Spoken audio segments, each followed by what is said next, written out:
You're watching Rurouni K95's movie review on The Lost Boys. Hi Rurouni's, this is your pal Rurouni K95 here, and today in honor of Joel Schumacher for today's movie review is The Lost Boys. The Lost Boys is a 1987 American teen black comedy horror film directed by Joel Schumacher, produced by Harvey Bernhard, with a screenplay written by Jeffrey Boham.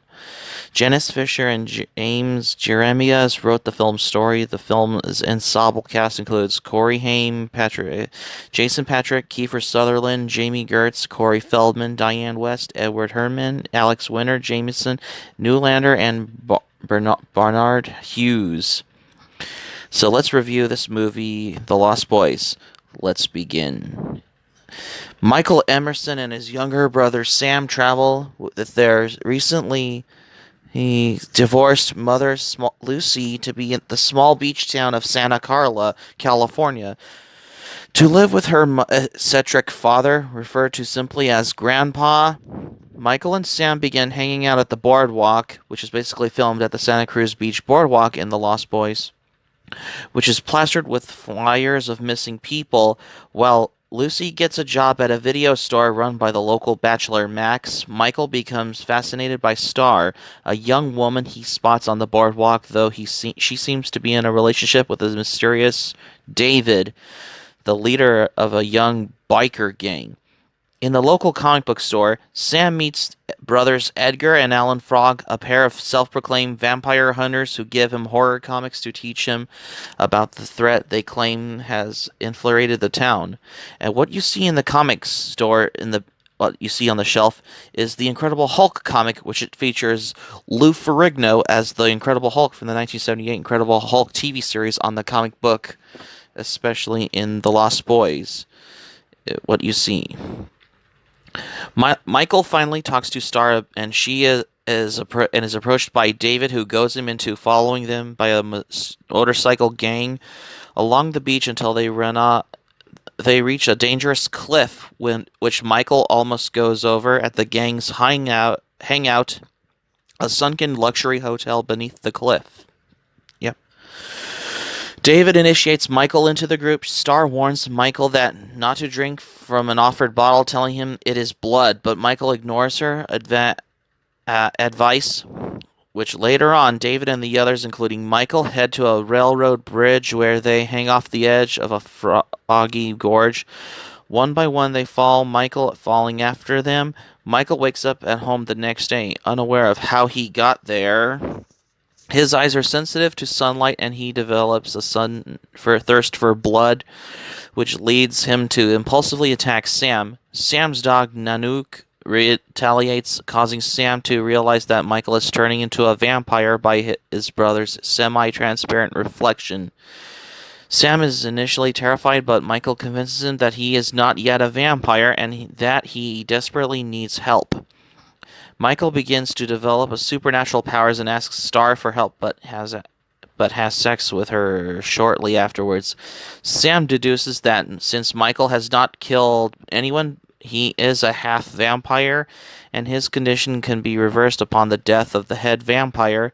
Sam and the Frog Brothers test whether Max is the head vampire during a date with Lucy, but Max passes every test, and the boys decide to focus on David. To provoke him into killing, David takes Michael to stalk a group of beachgoers and investigates a feeding frenzy. Horrified, Michael escapes and returns home to Sam. Sam then arrives and reveals herself as a half-vampire who is looking to be cured. It emerges that David has intended for Michael to be Star's first kill, stealing her fate as a vampire in this particular, or what you expect.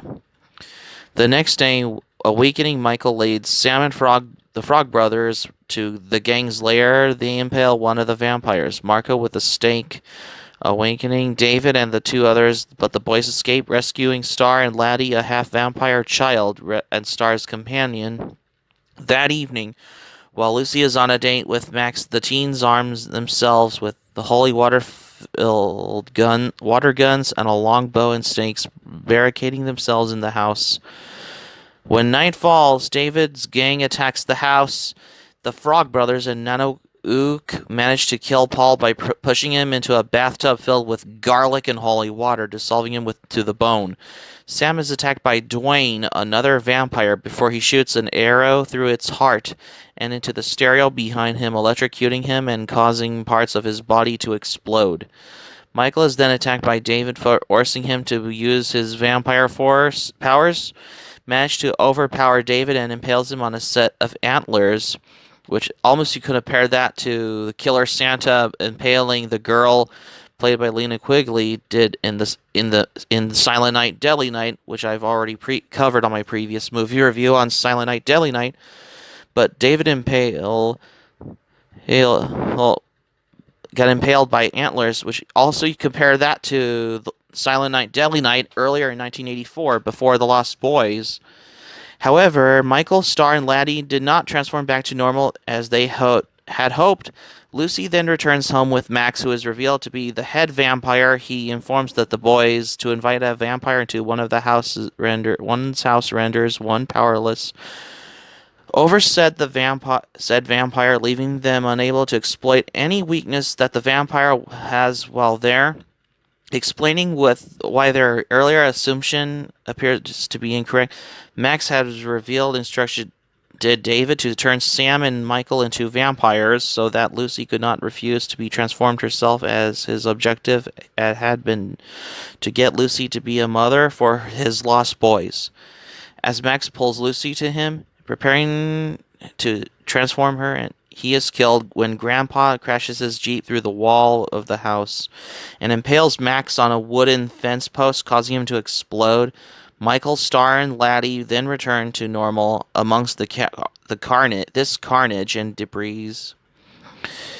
Grandpa casually retrieves a drink from the refrigerator and declares, "One thing about living in Santa Carla, I never could stomach all the damn vampires." As you imagined, if you will. And that's my review on the movie review on The Lost Boys. So this is the first time I haven't done a review on The Lost Boys until now. On March 5th, 1985, Variety News item announced that the independent production company, Producers Sales Organization, PSO for short, bought first-time screenwriters Janice Fisher and James Jeremiah's Lost Boys script for $400,000 on February 20th, 1986. PSO announced that their acquisition of the project at American Film Market in 1985. Later, Warner Brothers joined the project, taking over the domestic distribution and some foreign territories as well at this point. The movie was released on July 31st, 1987, because this is a title reference to The Lost Boys. In J.M. Barrie's stories about Peter Pan in Neverland, who, like the vampires, never grew up. Most of the film was shot in Santa Cruz, California. The Lost Boys was released and produced by Warner Brothers Pictures on July 31st, 1987, and was a critical and commercial success, grossing over $32 million against a production budget of $8.5 million US dollars. The success of the film has spawned a franchise with 2 sequels, The Lost Boys: The Tribe and Lost Boys: The Thirst. 2 comic book series and a future television series. But I prefer to discuss about the movie, though. The film's title is a reference to the characters, who are featured in J.M. Barrie's Peter Pan stories, who, like vampires, never grow old. According to Day, the central theme of The Lost Boys, organized around loose allusions to Peter Pan, is the tension surrounding the Emerson family and the world of contemporary adolescence, as you noticed. The film was originally set to be directed by Richard Donner, who is known for The Goonies and Lady Hawk and the Lethal Weapon movies, and the screenplay written by Janice Fisher and James Jeremiah was modeled on Donner's recent Richard Donner's recent hit 1985 film, The Goonies. In this way, the film was envisioned as more of a juvenile vampire adventure with a 13 or 14-year-old vampires, while the Frog Brothers were chubby 8-year-old Cub Scouts, and the character of Star was a young boy. When Donner committed to other projects, Joel Schumacher was approached to direct the film. He enlisted on making the film sexier and more adult, bringing on screenwriter Jeffrey Boehm to retool the script and raise the ages of the character. His director Joel Schumacher said he had one of the greatest casts in the world. They are one to make the film. Of the most of the younger cast members were relatively unknown. Schumacher and Marion Doherty met with many candidates. Jason Patrick was approached early on by Schumacher to play Michael, but Patrick had no interest in doing a vampire movie and turned it down many times. Eventually, he was won over by Schumacher's vision and his promise to allow the cast a lot of creative input in making the film. According to Kiefer Sutherland, Patrick was really instrumental in adapting the script with Schumacher and shaping the film. Schumacher visualized the character of Star as being a whitish blonde similar to Meg Ryan, but he was convinced by Jason Patrick to consider Jamie Gertz, who had just worked on with Patrick in Solar Babies. Schumacher was impressed, but only at Patrick's insistence. Did he finally cast Gertz? Schumacher was surprised when his first choice for the role of Lucy, Diane West, accepting the role as she had just recently won the Academy Award for Best Supporting Actress for Hannah and Her Sisters. After Kiefer Sutherland's portrayal of Tim at close range, Schumacher arranged a reading at him, which they got on very well. Sutherland had just completed work on Stand By Me when he was offered the role of David. Schumacher said, Sutherland can almost do anything. He is a born character actor. You can see it in The Lost Boys. He has the least amount of dialogue in the movie, but his presence is extraordinary. Most of the film was shot in Santa Cruz, California, including the Santa Cruz Beach Boardwalk, the Pogo Nip Open Space Preserve, and the surrounding Santa Cruz Mountains. Other locations including the cliffside of the Palos Verdes Peninsula in the Los Angeles County, as it was, including Magic Mountain Parkway, used for the entrance to the Vampire Cave, and a valley in Santa Clarita, which is probably where the Golden Oak Ranch was, just far from Santa Clarita, near Magic Mountain, where introductory shots were shot for the scene where Michael and the Lost Boys hang from a railway bridge. Stage sets including the Vampire Cave built on Stage 12 of the Warner Brothers lot and recreation of the interior and exterior of the Pogo Nip Clubhouse on Stage 15, which stood in for Grandpa's house. Sutherland broke his right wrist while doing a wheelie on his motorcycle, and he had to wear gloves on camera to conceal the cast. His motorcycle for the movie was adapted so he could operate it with his left hand only. At this point, if he had his right hand earlier. Lost Boys opened at number 2 during its opening weekend with a domestic gross over $5.2 million. It went gross on a domestic total of over $32.2 million against $8.5 million budget as well, particularly for The Lost Boys. Critical reception was generally positive. Roger Ebert gave the film a 2.5 out of 4 stars. Hate the critics anyways, but praising the cinematography, a cast that's good right down on the line, but ultimately describing The Lost Boys as a triumph style over substance, an ambitious entertainment that starts out well but ends up selling its soul.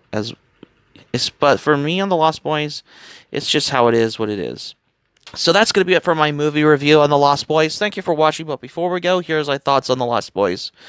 I consider The Lost Boys to be my favorite Joel Schumacher film, because I haven't done a review on The Lost Boys until it was the first time I get to do a review on The Lost Boys for the first time.